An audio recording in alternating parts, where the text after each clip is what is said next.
Yeah, Director McCombs, would you like to give a quick overview? Yeah, I was only there until lunch and then hung around for a minute.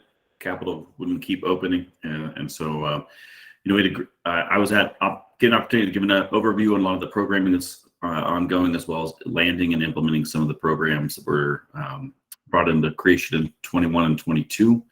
And then talked a little bit about some of the discussions that we've had, did highlight workforce as a continued dialogue that we've been having, some challenges associated with that. And then spoke about our desire to model the success that the Fire Commission has had and ensure that this stakeholder advisory body has the same success, and that the recommendations that we formulate will hopefully be received with the same level of seriousness and such.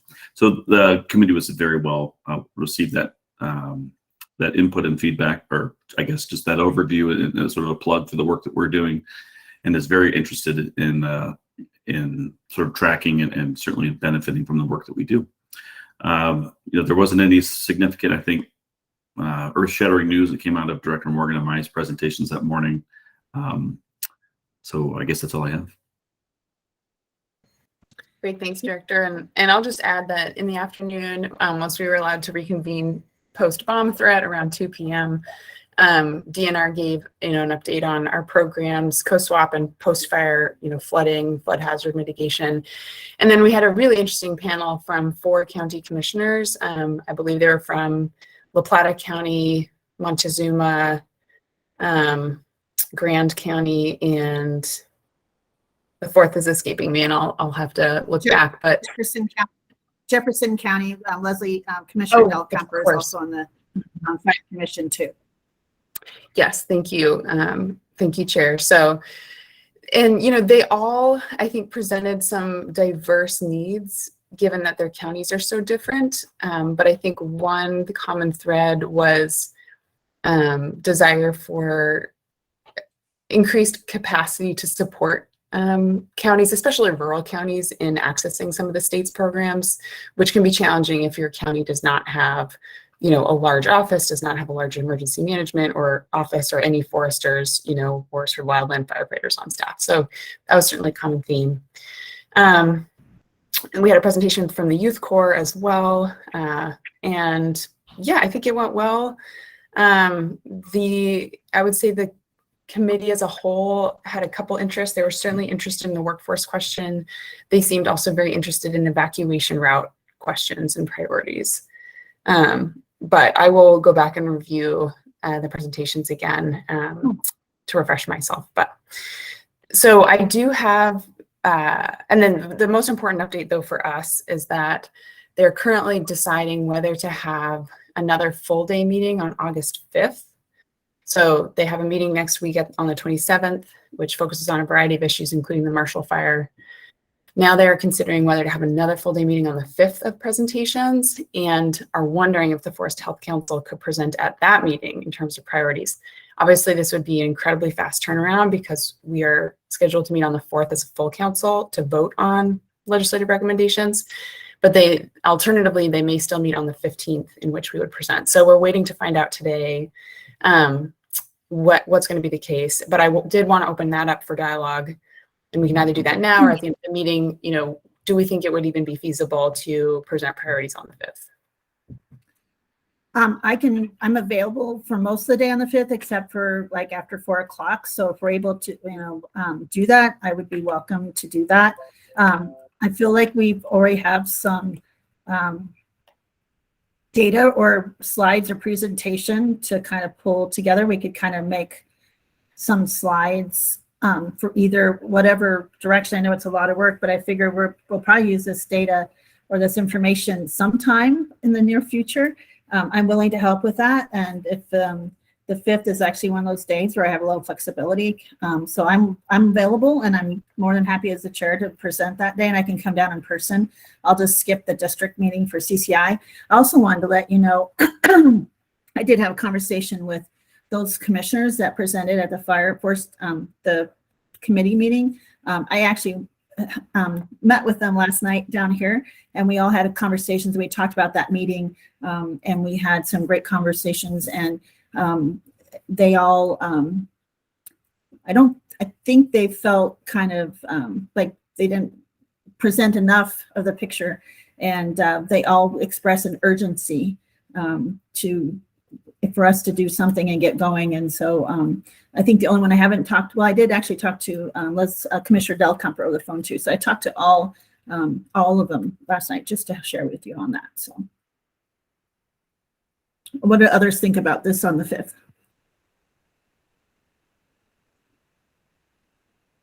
Yeah, I think we'd be ready. Yeah, I mean, if there's another meeting, I'll certainly be there to sort of be in support. I mean, obviously, I think that it would be more beneficial that one of our key stakeholders present, and I think Commissioner Shattuck McNally would be a great voice in that regard. But we'll certainly the State Forest Service will be there in support. Thank you. I think that would be great. Thanks, I guess- Christy. I think for Angela and Courtney, that's kind of falls on for you, unless you feel, I mean, for you guys provide the slides. Do they know how long they want us to present on? Or is it, I mean, could it be a half hour, an hour? Then yes, I would say that we'd probably take a little more work to get ready for half hour, an hour. But if, you know, it's short, and we can maybe also prepare some frequently asked questions just to have some of that information on sheets, just in case we have to go back through the notes about the discussions we had, which could be just the minutes, right? But that would be, I think, helpful too. What other thoughts from the rest of the committee? And presenting down there. I think that makes sense, Jody. A lot of times your presentation is relatively short, but if it is effective, being prepared to answer their questions with the material, the real meat of the job gets done in the questions afterwards usually. So having material prepared as much as you can for what you think they might be asking is usually pretty helpful.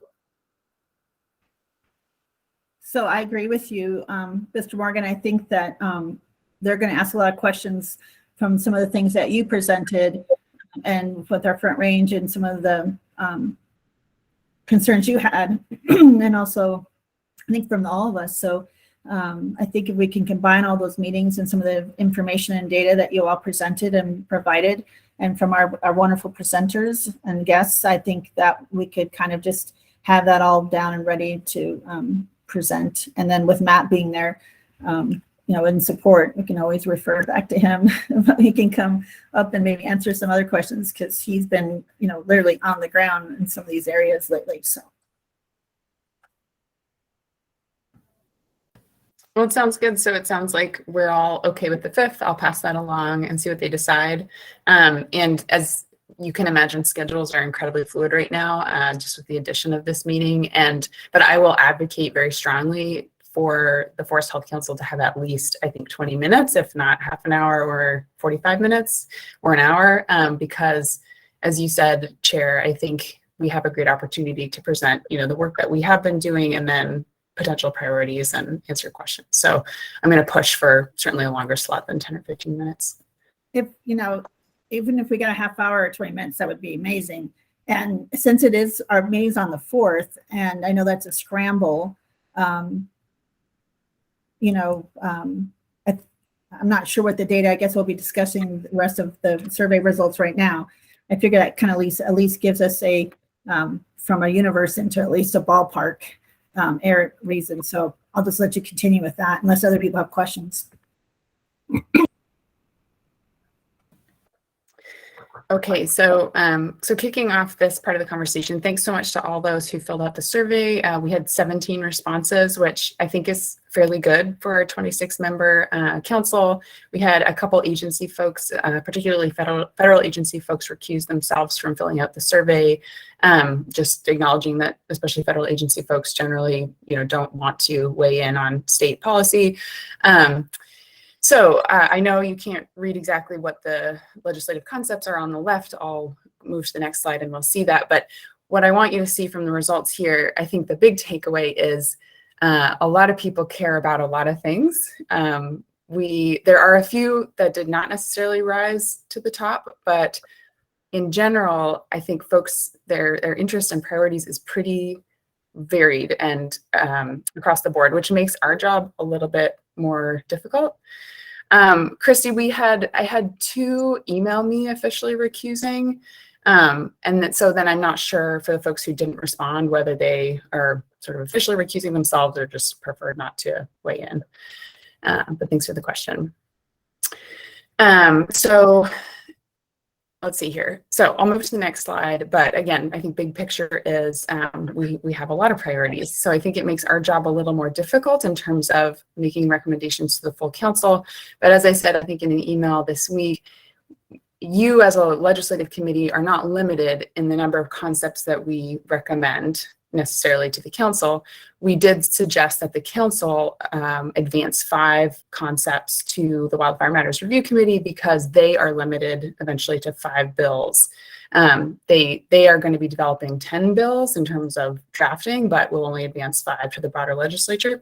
We could change that, of course. We could recommend more than 5, but I just want to put that context out there. So today we may decide that we want to support advocating for more than 5, for example, to the broader council on the 4th. So moving to the full description of the legislative concepts, again, the 2 that received the most votes, and so remember everybody selected their top 3. The 2 that received the most votes were consistent investments in Good Neighbor Authority, allowing the State Forest Service to work on federal lands, and investing in local, state, and federal agency planning and project management capacity. So those were the 2 sort of highest, but then equally sort of across the board, we had, 5 other concepts receive about equal support. Those were investing in workforce development programs, including CYCA, corrections crews, et cetera, investing in expanding forestry education to expand the workforce, specifically community college programs, State Forest Service nursery investments, investing in state programs to leverage local fuels mitigation project funds, and then creating incentives for private industry logging and grazing. So those are your results, and I'd like to open it up and see what people think, see how people want to move forward.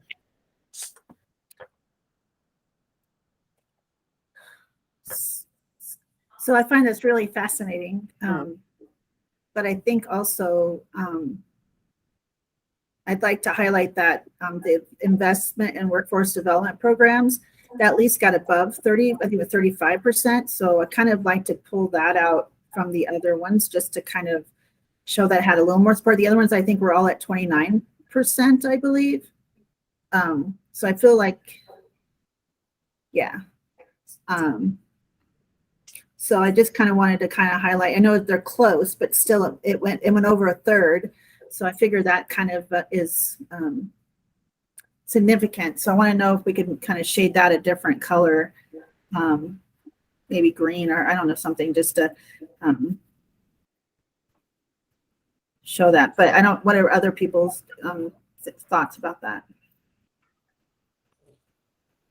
As you all know, I feel it's absolutely critical. And I don't know how we achieve anything else if we don't get the people to do the work. There was an auction yesterday for an operator I know that worked in the industry. He did trucking to support the timber industry, and he had an auction, and he stated, "Mark, I'm done. I have 14 trucks and 2 drivers." And you lost a resource that's been there for about 30 years. And this kind of thing is happening consistently. So I don't know how to go about it, but we've got to get some people to do the work. And so to me, I've made no secret of this. I have a lot of things that I think we need to see, and a lot of them are real important. But I think if we don't get a pipeline or a farm club to create personnel to fill these jobs, we're kidding ourselves. And a lot of it is not for industry. A lot of it is for the agencies to be able to do the work to allow industry to exist, filling the positions in the agencies as well. Thank you. Thank you, Mr. Morgan. I see Christy and has her hand, and then Matt has his hand after that. Thank you. Can you guys hear me okay? Yes. Okay. There's just this incredible lag on my computer for the video. So still you can hear me okay? Yes. Yeah. Okay, sorry about that. So I completely agree with Mr. Morgan. And one of my questions is, we've got a lot of money available. We don't have the workforce available. Is there any way to, basically, for lack of a better way to put it, is there any way to share that with private industry so that they have the ability to pay more for the people who have the experience? Because private industry is willing to train them. Private industry is the one with the technical skills needed, but they can't get the help. I think there are skills out there, but perhaps we just need to pay a lot of money to incentivize those people to come to work for the timber industry. Is that too simple-minded? I'll just speak real quick to the programming. There's not a lot of flexibility in any of the existing programs that I'm aware of where we would be able to sort of subsidize or supplement compensation for workers. We have a couple programs that are designed to boost and assist the industry in its development. We have a business revolving fund that helps folks that are struggling to get financing, acquire equipment, and then there's some other direct funding that industry could benefit from, but we don't have any existing policy or funding pots that would allow, like I said, direct investment or any type of subsidization of like compensation. Thank you, Matt. And I hate the word subsidy for private industry, but they seem to be the most effective at immediate outcome. And to have that guy go out of business and sell all of his equipment, that leaves a hole that'll take that could take years and years to fill. I would say that, and Mark, or we'll go to you real quick after this.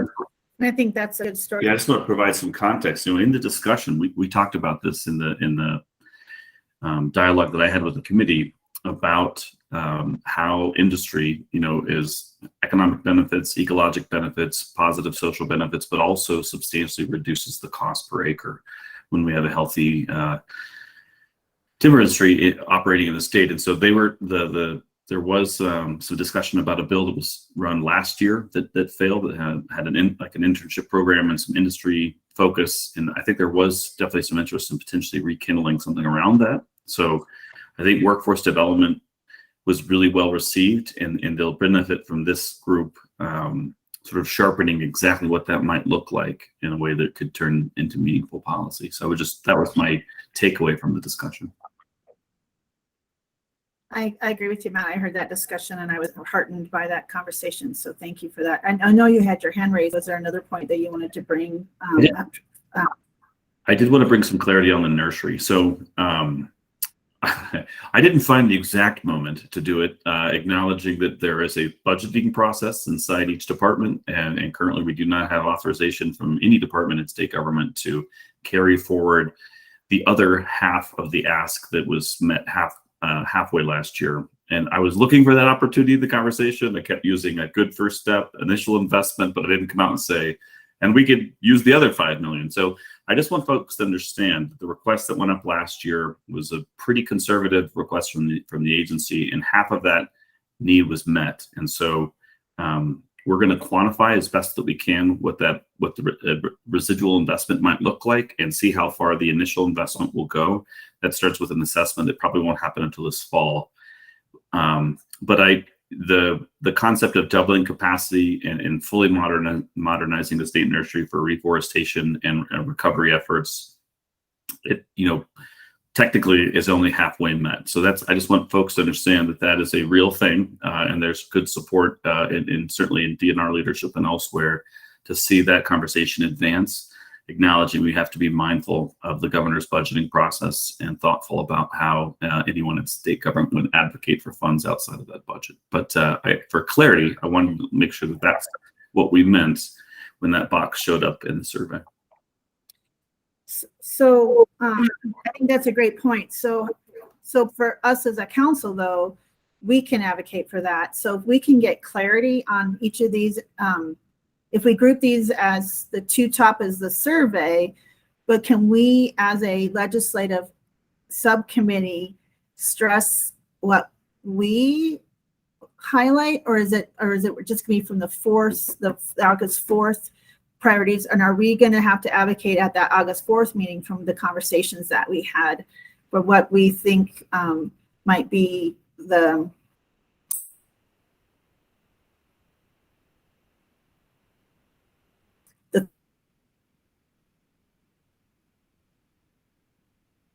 third and Chair, we might have lost you. Can others hear her or? fourth, and see our conversations, what we would like to see. How about there? Can you hear me now? Yep, you're back. Okay, thanks. Sorry about that. I might have to turn off my camera if that helps. But I was wondering also if we can expand after each of these to kind of explain, like just what Matt said, to kind of help further explain all of that so that it's easier for them to understand what we're exactly saying. It's hard to expand on that in just one sentence. So I thought we should have some maybe points after each of these to really kind of in detail explain what this means. So like when they talk about invest in state programs to leverage local funds, or what Matt just explained, we might just need to have some other clearer language as we present that. I don't know what everyone thinks about that. Yeah, and I just want to do a time check real quick here. I know we only scheduled this meeting for half an hour. Do people have to jump off here at 9? I have to run, Angela. I have Okay. to as well. I'll probably have to leave it. So we already have a meeting scheduled for next Friday. It was part of our original every 2 weeks. Would people like to keep that meeting and basically continue this conversation then? And I am happy to work with Courtney to flesh out these items that have been circled. If the council or if the committee agrees that we're happy to move forward with these circle items and potentially drop, let's say, the 3 that were not as high a priority. So we can move forward and create sort of little paragraphs and get those to you early next week to review, and then we can discuss them more at the next meeting. Christy, go ahead. Okay. Can you guys hear me Yeah. now? Yeah. Sorry. So I was able to send somewhat of a thrown together presentation to Courtney for her 2 cents yesterday. And I'm not sure, we're not able to share it right now, but before we whittle this down to our list, I would like to be able to at least, add my 2 cents at least next week to try to move that grazing and the incentives for private industry up on our list a little bit. Okay, yeah, we're happy to send that around to everybody. And I want to, after today's meeting, I want to amend that a little bit, Angela, if you don't mind. Sure thing. Thanks. Could I have one quick comment? One thing that's a kiss of death in the legislature usually is, I don't think industry wants direct subsidies. What we want is a consistent program with consistent outputs. And that's really the big thing for that. And politically, if you're trying to get something done, anything that looks like a subsidy to industry will be a real uphill push. Yeah, And yeah, thank you. And I think the other thing is that if you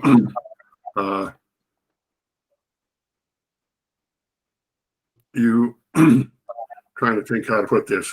I guess let's cover it next week at your next meeting, but it's we have to be realistic about what we can get done, and they'll vote with their wallet and their tax dollars in the end. They have a great many things to fund, and industry or anybody else has to.